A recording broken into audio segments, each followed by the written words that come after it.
ಆತ್ಮೀಯ ವಿದ್ಯಾರ್ಥಿಗಳೇ, ಇವತ್ತಿನ ದಿವಸ ನಾವು ಆದರ್ಶ ವಿದ್ಯಾಲಯ ಪ್ರವೇಶ ಪರೀಕ್ಷೆಯ ಕನ್ನಡ ವಿಷಯದ ಅತ್ಯಂತ ಉಪಯುಕ್ತ ಮತ್ತು ಇಂಪಾರ್ಟೆಂಟ್ ಪ್ರಶ್ನೆಗಳನ್ನು ಚರ್ಚೆ ಮಾಡೋಣ. ಇದು ಮಾದರಿ ಪ್ರಶ್ನೆ ಪತ್ರಿಕೆ ಆಗುತ್ತದೆ. ಇದರಲ್ಲಿ ಪ್ರಥಮ ಪ್ರಶ್ನೆ ಗಮನಿಸಿದಾಗ ಷಷ್ಠಿ ವಿಭಕ್ತಿ ಪ್ರತ್ಯಯ ಯಾವುದೊಂದು ಕೇಳಿದ್ದಾರೆ. ಆಪ್ಷನ್ ಎ ಅಲ್ಲಿ, ಬಿ ಅ, ಸಿ ಅನ್ನು, ಡಿ ಇಂದ. ಇದರಲ್ಲಿ ಷಷ್ಠಿ ವಿಭಕ್ತಿಯ ಪ್ರತ್ಯಯ ಯಾವುದು ಅಂದಾಗ ಷಷ್ಠಿ ಅ. ನೆಕ್ಸ್ಟ್, ವಿಜಾತಿಯ ಸಂಯುಕ್ತ ಅಕ್ಷರವನ್ನ ಹೊಂದಿರುವ ಪದ. ಸಕ್ಕರೆ, ಬೆಲ್ಲ, ಚಕ್ರ, ಕಬ್ಬು. ಸಕ್ಕರೆ, ಬೆಲ್ಲ ಮತ್ತು ಕಬ್ಬು ಇವು ಸಜಾತಿಯ ಸಂಯುಕ್ತಾಕ್ಷರಗಳಾಗಿವೆ. ಇದರಲ್ಲಿ ವಿಜಾತಿಯ ಸಂಯುಕ್ತಾಕ್ಷರ ಯಾವುದು ಅಂದಾಗ ಚಕ್ರ.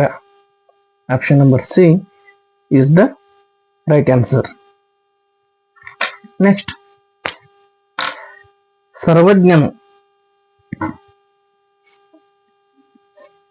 ಸರ್ವಜ್ಞನು ಬಳಸಿಕೊಂಡ ಸಾಹಿತ್ಯದ ಪ್ರಕಾರ ಯಾವುದು ಅಂದಾಗ ಷಟ್ಪದಿ, ತ್ರಿಪದಿ, ದ್ವಿಪದಿ, ಸಾನೆಟ್. ಇದರಲ್ಲಿ ಸರಿಯಾದಂತಹ ಉತ್ತರ ತ್ರಿಪದಿ. ಷಟ್ಪದಿ ಅನ್ನುವಂಥದ್ದು 6 ಸಾಲಿನ ಪದ್ಯ, ತ್ರಿಪದಿ ಅಂದರೆ 3 ಸಾಲಿನ ಪದ್ಯ, ದ್ವಿಪದಿ ಅಂದ್ರೆ 2 ಸಾಲಿನ ಪದ್ಯ, ಸಾನೆಟ್ ಅಂದರೆ 14 ಸಾಲುಗಳ ಪದ್ಯ. Next, question number 4. ಕಾಡಿನ ಅಧಿಪತಿ ಯಾರು? ಇದರಲ್ಲಿ ಕೊಟ್ಟಂತ ಆಪ್ಷನ್ ಗಮನಿಸಿದಾಗ ಸಿಂಹ, ಆನೆ, ಹುಲಿ, ಕರಡಿ. ಇದರಲ್ಲಿ ಸರಿಯಾದಂತಹ ಉತ್ತರ ಆನೆ. Next, question number 5. ಅವಳು ಈ ಪದದ ಬಹುವಚನ ರೂಪ. ಇದರಲ್ಲಿ ಸರಿಯಾದಂತಹ ಉತ್ತರ ಅವನು, ಅದು, ಅವರು, ಅವು. ಅವಳು, ಅವರು. ಆಪ್ಷನ್ ನಂಬರ್ ಸಿ ಇದ್ದ ರೈಟ್ ಆನ್ಸರ್. ನೆಕ್ಸ್ಟ್, ದ್ವಿರುಕ್ತಿಗೆ ಉದಾಹರಣೆ. ದ್ವಿರುಕ್ತಿ ಅಂತಂದ್ರೆ ಒಂದೇ ಪದ 2 ಸಲ ಬಳಕೆ ಆಗುವಂಥದ್ದು. ಸರಸರ, ಪಟ ಪಟ, ತುತ್ತ ತುದಿ, ಧಗ ಧಗ. ಒಂದೇ ಪದ 2 ಸಲ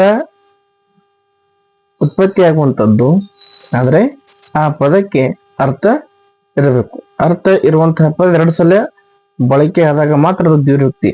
ಎಲ್ಲಿ ಹೋದ್ರೆ ಅದು ಏನಾಗ್ತದೆ ಅಂದ್ರೆ ಅನುಕರಣ ಅವ್ಯಯ ಆಗುತ್ತದೆ. ಹಾಗಾದ್ರೆ ಇದರಲ್ಲಿ ಸರಿಯಾದಂತಹ ಉತ್ತರ ಆಪ್ಷನ್ ನಂಬರ್ ಸಿ ತುತ್ತ ತುದಿ. ಸರಸರ, ಪಟಪಟ, ಧಗ ಧಗ ಇವೆಲ್ಲವೂ ಕೂಡ ಅನುಕರಣ ಅವ್ಯಯಗಳು. Next, question number 7. ಸೃಜನ್ ಯಾರಿಗೆ ಪತ್ರವನ್ನ ಬರೆದನು? ಸೃಜನ್ ಯಾರಿಗೆ ಪತ್ರ ಬಿಡ್ತಾನೆ ಅಂದಾಗ ಅವನು ಸೌಜನ್ಯಳಿಗೆ ಪತ್ರವನ್ನ ಬರೆದನು. ಆಪ್ಷನ್ ನಂಬರ್ ಬಿ ಇದ್ದ right answer. Next, question number 8. ಖಗ ಪದದ ಅರ್ಥ. ಪ್ರಾಣಿ, ಪಕ್ಷಿ, ದೆವ್ವ, ದೇವರು. ಖಗ ಪದದ ಅರ್ಥ ಪಕ್ಷಿ. ನೆಕ್ಸ್ಟ್, ವಿಷಮ ಪದದ ಅರ್ಥ. ಸರಳ, ಗಂಭೀರ, ಮಿಠಾಯಿ, ಮರ. ವಿಷಮ ಪದದ ಅರ್ಥ ಏನಂದಾಗ ಗಂಭೀರ. ನೆಕ್ಸ್ಟ್, ಪಲ್ಲವರನ್ನ ಗೆದ್ದು ಮೆರೆದವರು ಯಾರು? ಇದು ಭುವನೇಶ್ವರಿ ಅನ್ನುವಂತಹ ಪದ್ಯದಲ್ಲಿ ಬರುವಂತಹ ಒಂದು ಪ್ರಶ್ನೆಯಾಗಿದ್ದು, ಎಲ್ಲ ವಸತಿ ಶಾಲೆಗಳ ಪ್ರವೇಶ ಪರೀಕ್ಷೆಯಲ್ಲಿ ಈ ಪದ್ಯದಿಂದ ಒಂದಲ್ಲ ಒಂದು ಪ್ರಶ್ನೆ ಕಡ್ಡಾಯವಾಗಿ ಬರುತ್ತಲಿದೆ. ಇದರ ಸರಿಯಾದಂತ ಉತ್ತರ ಯಾವುದು ಅಂದಾಗ ಆಪ್ಷನ್ ನಂಬರ್ ಎ ಕದಂಬರು ಸರಿಯಾದಂತ ಉತ್ತರ. Next, question number 11. ಕೊಟ್ಟಿದ್ದು ತನಗಾದರೆ ಬಚ್ಚಿಟ್ಟಿದ್ದು ಯಾರಿಗೆ? ಇದೊಂದು ಗಾದೆ ಮಾತಾಗಿದೆ. ಕೊಟ್ಟಿದ್ದು ತನಗಾದರೆ ಬಚ್ಚಿಟ್ಟಿದ್ದು ಪರರಿಗೆ. Option number A is the right answer. Next, ಕವಿ ದೇಶವನ್ನ ಯಾವುದಕ್ಕೆ ಹೋಲಿಸಿದ್ದಾರೆ? ಅರಳಿ ಮರ, ಆಲದ ಮರ, ಮಾವಿನ ಮರ, ಬೇವಿನ ಮರ. Option number B is the right answer. Option number B is the right answer. Next, B V Satyanarayana Rao ಅವರ ಅಂಕಿತ ನಾಮ ಯಾವುದು ಅಂತ ಕೇಳಿದರೆ ಇದರಲ್ಲಿ ಸರಿಯಾದಂತಹ ಉತ್ತರ ಸತ್ಯ ವಿಠಲ, ಪುರಂದರ ವಿಠಲ, ಪಾಂಡುರಂಗ ವಿಠಲ, ವಿಠಲ. ಇದರಲ್ಲಿ ಸರಿಯಾದಂತಹ ಉತ್ತರ Satya Vittala. Option number A is the right answer. Next, ವಿಶಾಲ ಮೈಸೂರಿನ ಉದಯವಾದದ್ದು ಯಾವಾಗ ಅಂತ ಕೇಳಿದ್ದಾರೆ ಇದರ ಸರಿಯಾದಂತಹ ಉತ್ತರ 1956 November 1. Option number B is the right answer. Next, question number 15. 25 ವರ್ಷಗಳ ಸಂಭ್ರಮ ಆಚರಣೆಯನ್ನ ಹೀಗೆನ್ನುವರು. ಇದರ ಸರಿಯಾದ ಉತ್ತರ ರಜತ ಮಹೋತ್ಸವ. 50 ವರ್ಷ ಸುವರ್ಣ ಮಹೋತ್ಸವ, ವಜ್ರದ 70 ವರ್ಷದ್ದು, ಶತ ಅಂದ್ರೆ 10 ವರ್ಷದ್ದು. ದತ್ತು ಮಕ್ಕಳಿಗೆ ಹಕ್ಕಿಲ್ಲ ಎಂಬ ಕಾನೂನನ್ನ ಜಾರಿಗೊಳಿಸಿದವರು ಯಾರು ಅಂದಾಗ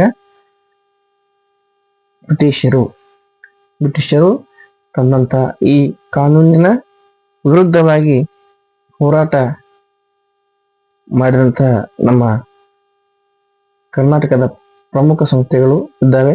ಅದರಲ್ಲಿ ಸಂಸ್ಥಾನಗಳಪ್ಪ ಅಂದ್ರೆ ಕಿತ್ತೂರು ರಾಣಿ ಚೆನ್ನಮ್ಮ, ಅವಳು ಕೂಡ ಈ ಕಾನೂನಿನ ವಿರುದ್ಧ ಹೋರಾಟವನ್ನ ಮಾಡಿ